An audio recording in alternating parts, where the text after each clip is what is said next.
To say that the Force works in mysterious ways is to admit one's ignorance. For any mystery can be solved through the application of knowledge and unrelenting effort. To be strong in the Force is one thing, but to believe oneself to be all-powerful is to invite catastrophe. Remember that even in the ethereal realm we inhabit, the unforeseen can occur. Welcome to the Monad of Creation podcast. The choice to exist. What does existence really mean? What is existence? What does individuation mean? What does life itself even signify? What is the point of life? Today, I'll be focusing on the choice to be, the choice to exist. More specifically, the choice to individuate. And it's something that I actually contemplate on all the time, to the point of it being within just my basic operating system of existing. Because, after all, the questions come up often if you are a being, surely a human on Earth right now. The question of, why am I here? Why am I doing the things I do? Why do I have to do the things I need to do what I want or do what I need, right? It's the whole balancing of wants and needs, and knowing if your wants and needs are the same, or if wants are irrelevant and they're going to hurt you or cause decay, or if your wants happen to be needs, which are beautiful, fun needs, enjoyable needs that will create fun evolution that's actually enjoyable to experience. Or if your needs are some survival-based needs that will keep you existing in your body at the moment. Either of those things, that's a whole topic in and of itself, but that is a constant. Whether it's something people are aware of or not, it's a constant thing that's happening to them. They're constantly existing and having wants that are not good. Wants-needs that are joyful and evolutionary, or needs that are hard, tough, and really, really take a lot of focus, discipline, and often attention that feels draining.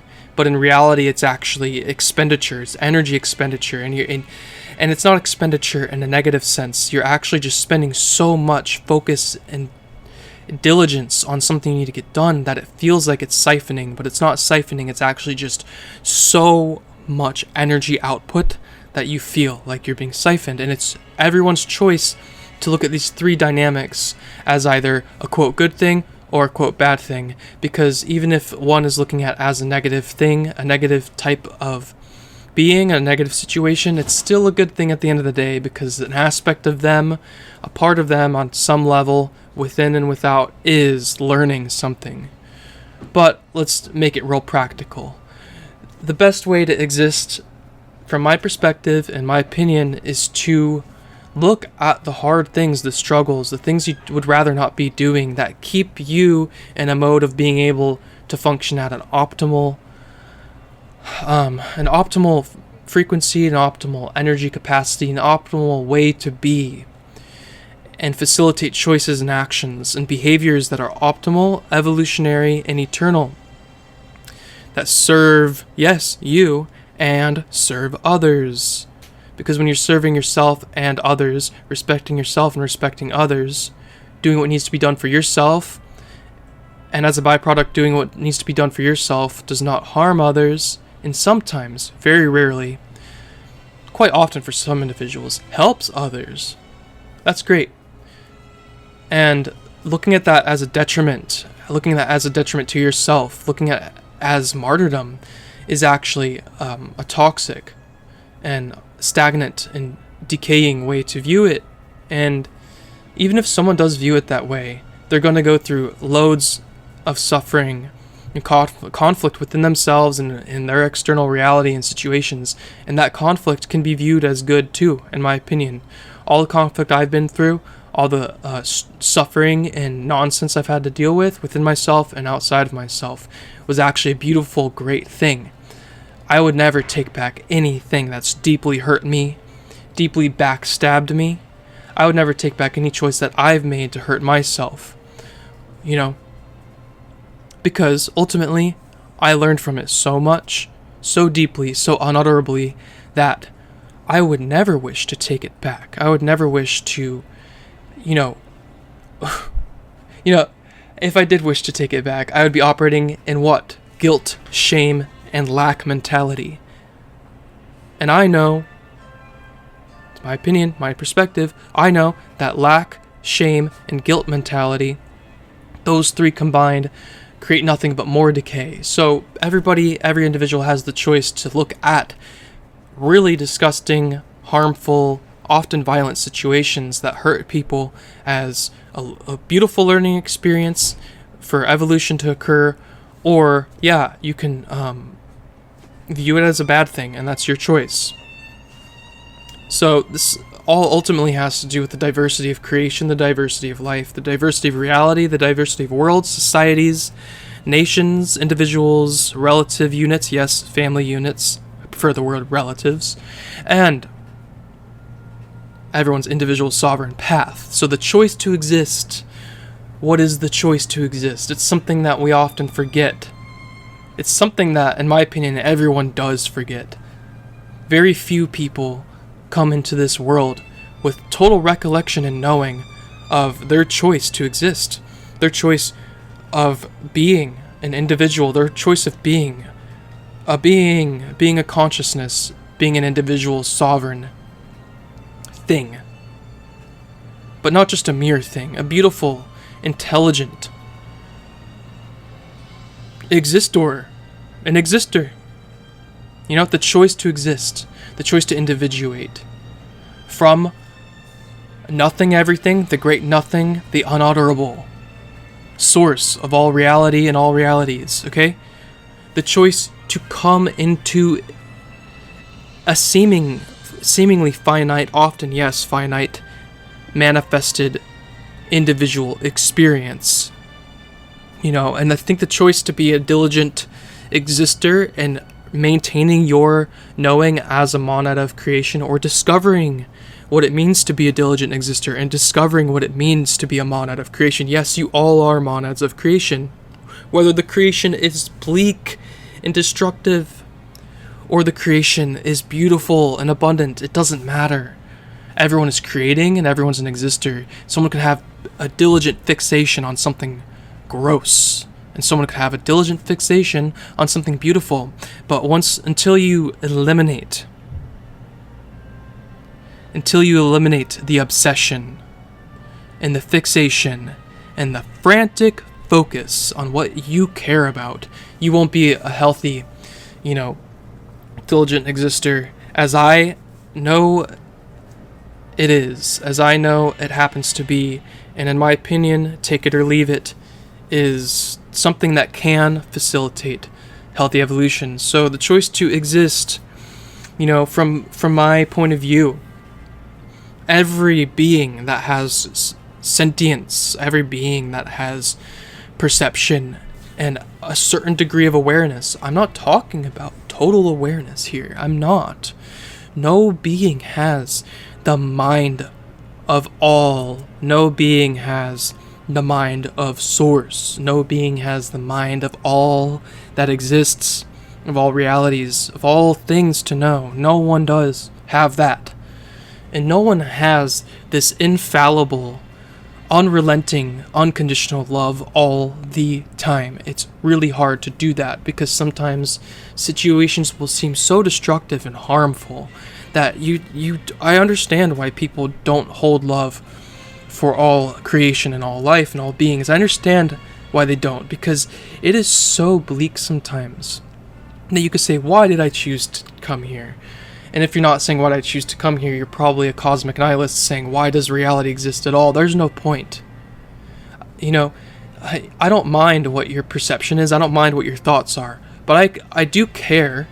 I wouldn't be making this topic. I wouldn't be making this, whatever you want to call it. There are no words. That's the other part of this. The cosmic nihilists and the people who really care about truth and love, but are a little frantic in their embodiments and don't know how to downstep their knowledge into actual behavior and actions and choices yet.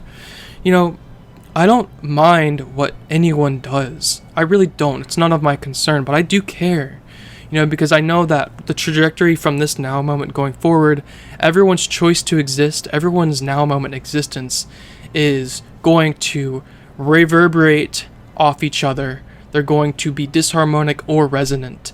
And those interactions with sovereign individuals, interacting with other sovereign individuals, creates the future potentialities that we all experience together, separate, alone, in love, in hate, whatever. In times of war, in times of abundance and beauty. I'd like to focus on the potentialities that involve actual evolution here. So the choice to exist, everyone's got, from my perspective.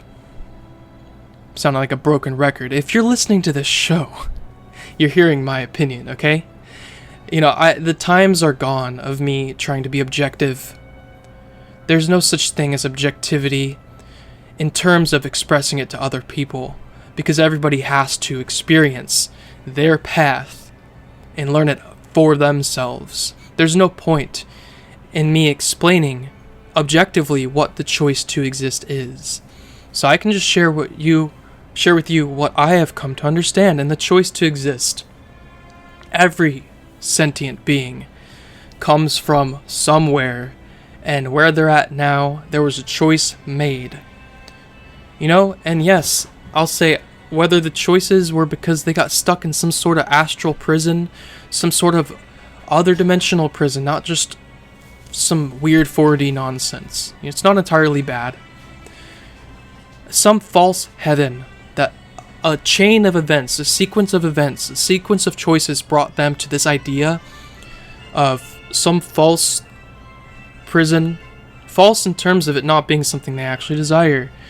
A reincarnation loop, a reincarnation trap, a reincarnation cycle, being stuck in these karmic traps forever.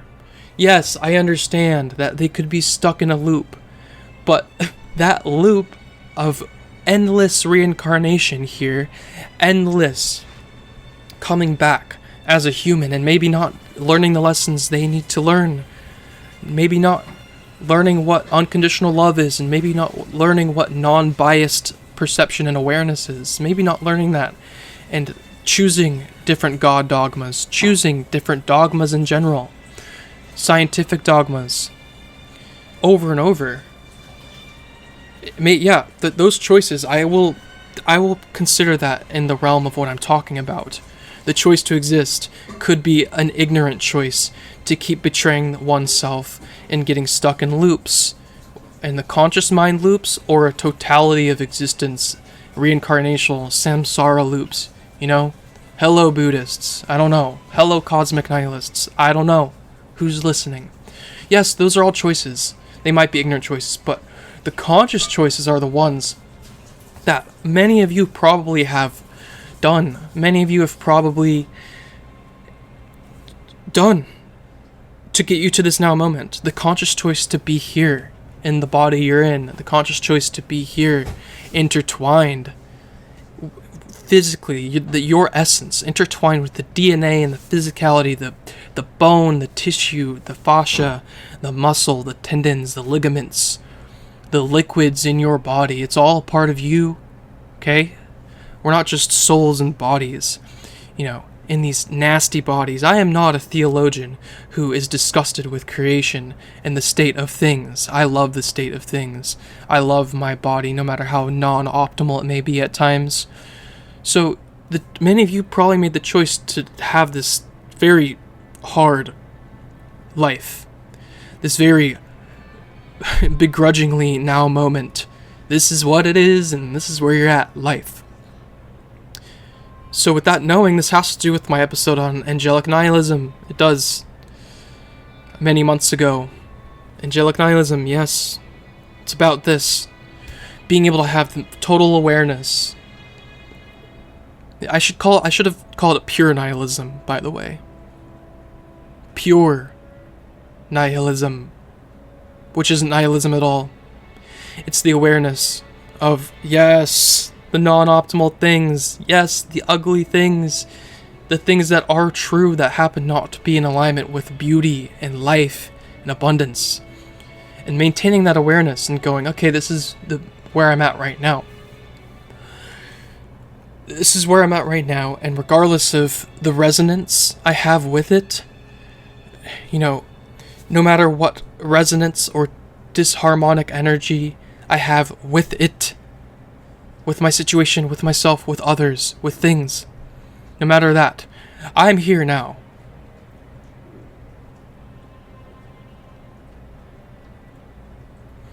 I'm not going to repeat the Angelic Nihilism episode. I'm here now, I have choices to make. So that was more in the realm of the choices we make now. To either decay or evolve. To live or die. But the choice to exist, I don't care if someone was coerced to come back here. And I don't mind if someone was coerced to come back here. I do actually care about those dynamics. I don't think they're very good.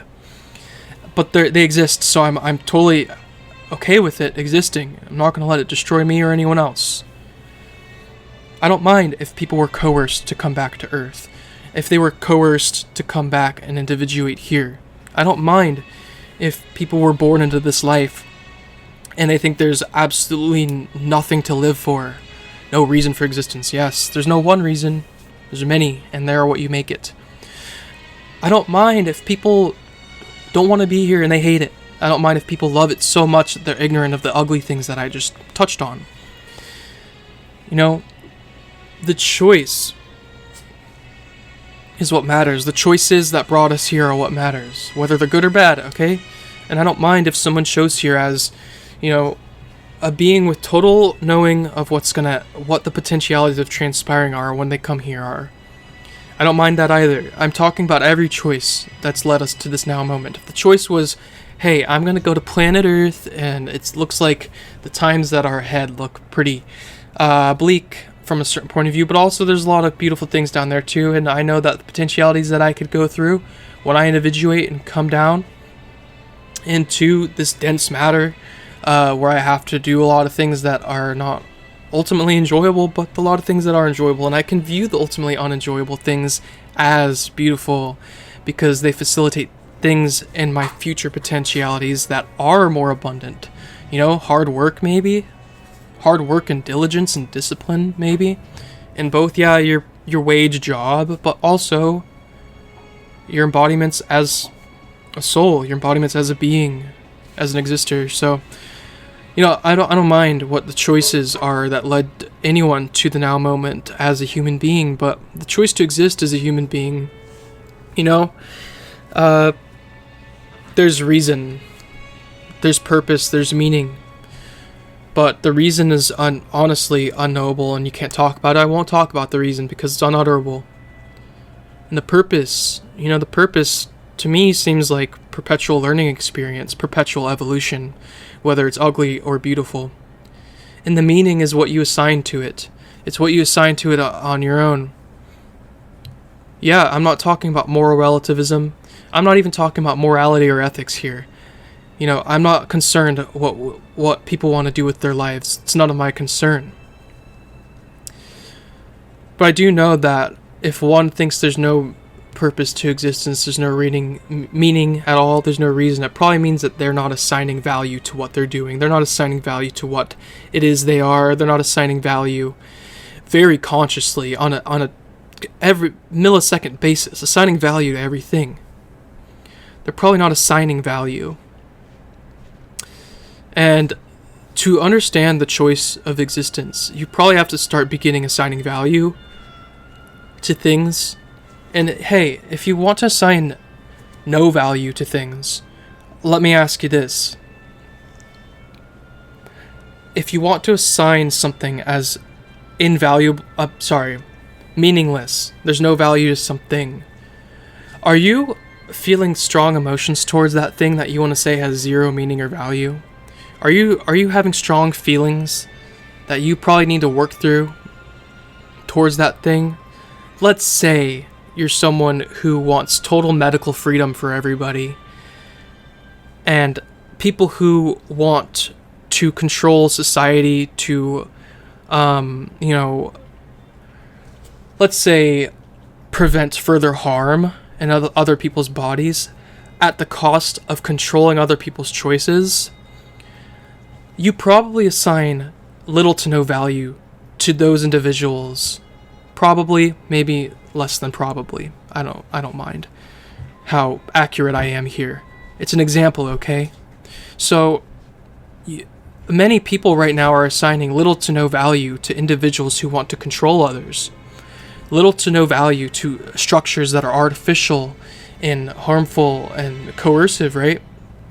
Well, what is typically embodied in those individuals is strong, frantic emotions against those structures.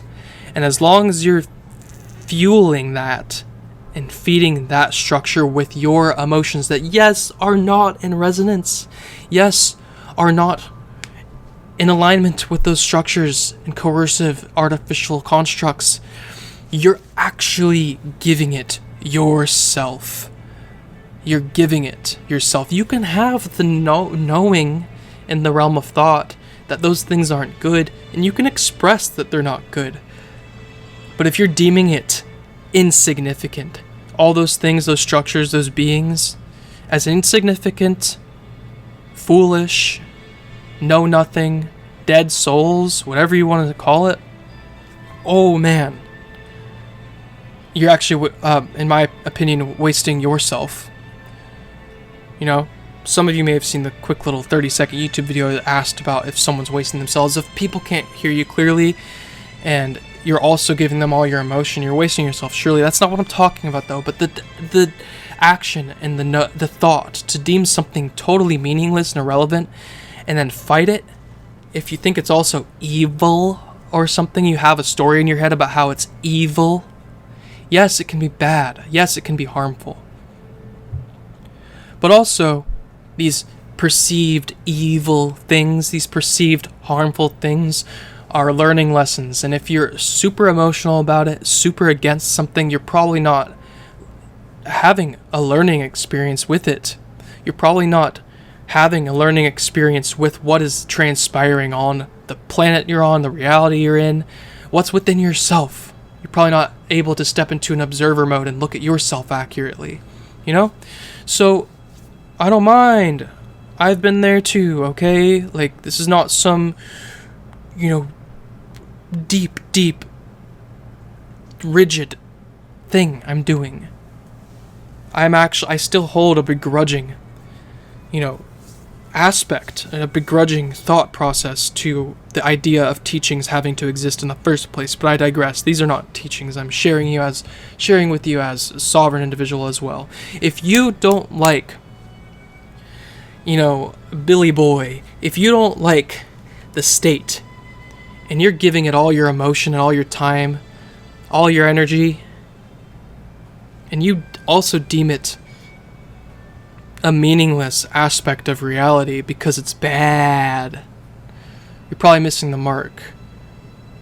And on the other hand, if someone's viewing something as totally good, totally beautiful, and they just want to bliss out all the time, I've talked multiple times about feeling good and how it can often be a detriment. I've had to talk with my wife about this. I don't mean to say, hey, feeling good is bad. I do actually think the goal is to constantly feel good. But my definition of feeling good is not this bliss that people talk about. It is not this dance, prance around, and party time feel good. Just feel so ecstatic all the time or just comfortable all the time. It's not that. It's solidity in terms of etheric knowing, feeling, emotion embodiments, and care and intellectual conceptualizations and understanding of all that is, and all that you are, and all that is nothing. The great nothing is everything, nothing everything. So I'm not saying that people shouldn't strive to feel good. I think you do need to feel good in order to actually think well and think accurately in terms of eternal evolution. You do have to feel good, but you do not ignore the ugly, the bleak. You do not ignore what you need. You do not ignore the harm in the world. You do not ignore tyrants. You do not ignore tyrant structures, tyrant fields of consciousness. You don't ignore it. You don't ignore what's in front of you. You don't ignore your needs, your wants, your desires, your passions. You don't ignore, the suffering that's all around you. Do not ignore the ugly. You do not ignore the hard. You do not ignore anything. So the type of feel-good ideas that I have talked about in the past are the ones that involve a massive amounts of ignorance and ego, and to both not be anti things and anti this, anti that, and begin missing the learning experiences that you claim to do, and also have true bliss and true feel-good embodiments within yourself, and never be ignorant. To do both of those things, assigning value to your experience and all the fragments and all the little things and the totality, the wholeness, assigning value to things in your life, assigning value to things that are outside of you, really thinking about, oh, well, how is that an important aspect of existence? Oh, well, how is that an important aspect of,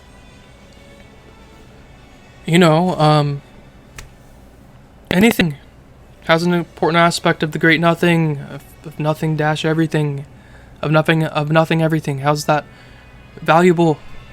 That's, some people don't even think to do that, you know what I mean? Like, this mouse I just picked up, the computer mouse. Me 5 years ago, sheesh, okay, so me 2 years ago, probably. I carried some of those distortions of, oh, the physical reality is just a hologram, oh, the physical reality is just like a mode for spirit and energy to experience, so it's irrelevant. And hey, that can create a lot of decay and weirdness, or a lot of learning experiences later on in life. Let's rewind it, 5 more years prior to me carrying those ideas. I carried ideas at one point in my life that only matter is important. Only the things we can perceive is important. Only the things we can know is important. And these are the two paths that existers have to take, in my opinion, to even have some semblance to listen to the Monad of Creation podcasts and be like, yeah, okay, that's some stuff. That was cool to listen to.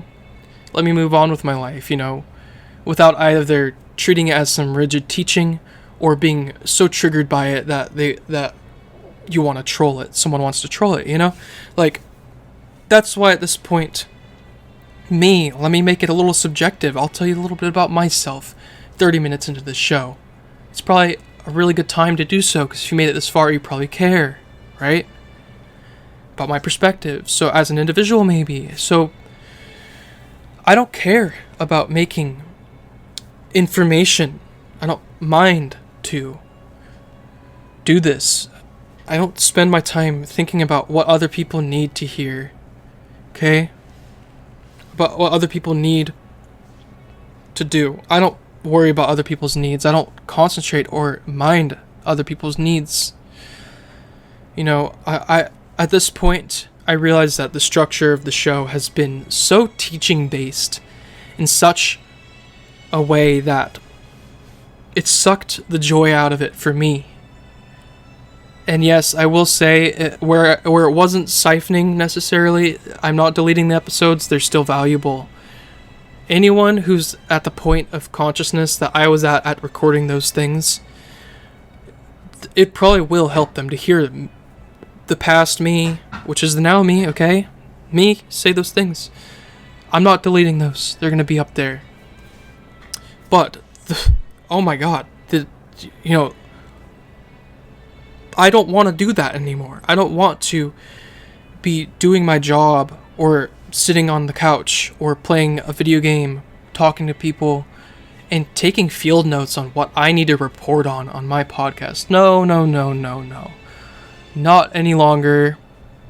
I was just, 45 minutes ago, meditating on my couch, getting ready to go to work, getting ready to deliver food to people, so I can pay my bills and continue to exist more, because I want to. I love it. Actually, I was contemplating okay, so I was making it a thing.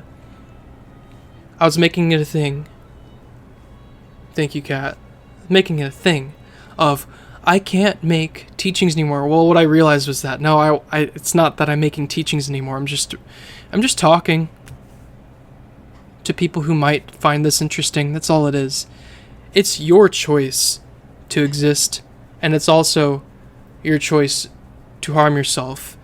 And if the dispensations thus far, the perspectives thus far, have been viewed as teachings that you must assimilate into yourself, into your gnosis, into your knowledge, your knowing, your life, if they've been viewed as teachings in such a rigid capacity, that actually isn't even something I intended. And I also am not against, I don't mind that anyone has ever done that.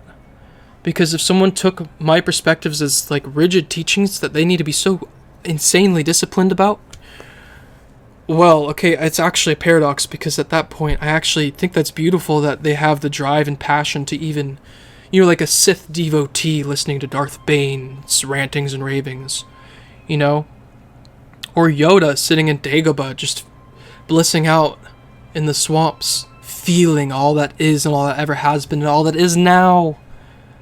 The past and present, the past and future are fleeting. The past and future are fleeting, but they're important. The present.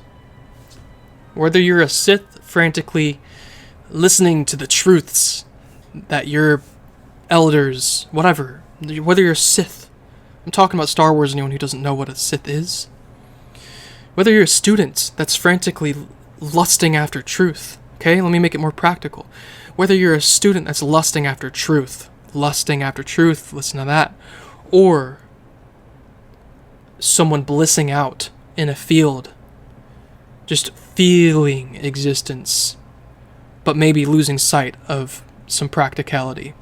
It doesn't matter which route you take, and you happen to like this show, you happen to like what I create, I don't dismiss that. That's actually beautiful. But what I do know that I did prior was taking it too rigid and taking it too far and going, I can't touch this material. I can't talk online because people will think it's some hardcore thing. No, none of that. It's on you if you make this hardcore and frantic. Self-responsibility, guys. Transparency. Yes, I can affect people. Yes, I can say things. Yes, I can choose to be silent. But this is all about the thought form management system that has a feedback correspondence with your feelings. And until you can get to the point in your existence, in your path, where you can literally choose your feelings, choose how you want to feel without being ignorant, choosing how you want to feel without being ignorant, right? Choosing to go bliss out in the woods alone for 5 hours without losing awareness and truth and the desire to maintain awareness and not become mindless and just mindlessly flowing. That choice to just feel good for a while and come back is actually a beautiful choice. And also the choice to, own it and own your frantic, hardcore aspects, but refine them and alchemize them and into this non-blockage. Remove the blockage to be able to exist holistically I don't know if I have to say it, but I'm going to. Everything I've uttered is about the choice to exist. And the choice to exist is what you make it.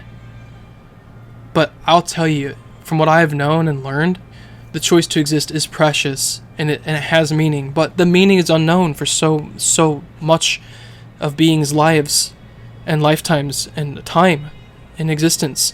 It's unknown, so the meaning of it. And they have to discover it themselves. And they have to come to the understanding of it themselves. And they have to come to the working with it themselves. That is what is unspoken, unutterable, unseen, often unheard. That I can't explain. But I can explain that it's unexplainable and that the choice to find it out is all that matters.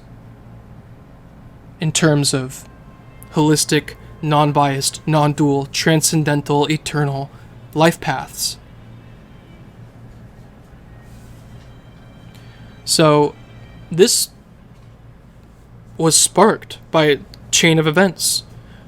I was in a Facebook group answering a question, sparked some thoughts in my head and some feelings in my soul, right?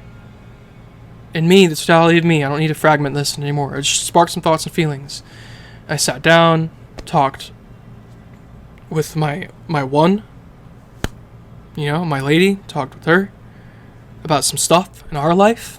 And I contemplated on things within myself and the small things and the massive, gargantuan totality of all it is. And then I decided to just chill out and think about things and meditate and then think about nothing. It's a chain of events from this co-creation that other people, other existers have also taken the time to just be transparent and say to one another and share. And at this point I realized that I had to go through this disgust with what I've created to step into this appreciation for what I've created. And the prerequisite to doing both of those two things I just said was first and foremost obliterating my false self. And that, once again, is a dynamic that everybody has to find out how they interact with and come to a knowing of themselves. So check out the Patreon. If you're poor like me, poor in terms of financial structures and, the way that contemporary, highly technologicalized, not a word, high technology society with, very weird, rigid structures. If you don't have a lot of abundance in that regard, but a lot of abundance, true abundance, actual abundance in soul, mind, feeling, thinking, whatever. I don't care what the words are. You might actually really like spending $3 a month to join the Discord server and have just a space to talk to people on. And I have tiers higher than that. The second tier, you can access anything I care to put on Patreon, which is exclusive. And then there are two higher ones. People are really generous, and somehow I have a billionaire listening to me and wants to donate $27 to $36 a month. So enjoy yourself. Prerequisite to that is checking yourself, maintaining observation awareness of yourself and your surroundings and your environment. Respect yourself, don't betray yourself, and understand what true betrayal is, understand what true right, quote-unquote right actions are. Enjoy yourself, check yourself, respect yourself, enjoy yourself. This has been a Monad of Creation podcast. You're a Monad of Creation, don't forget it. Later.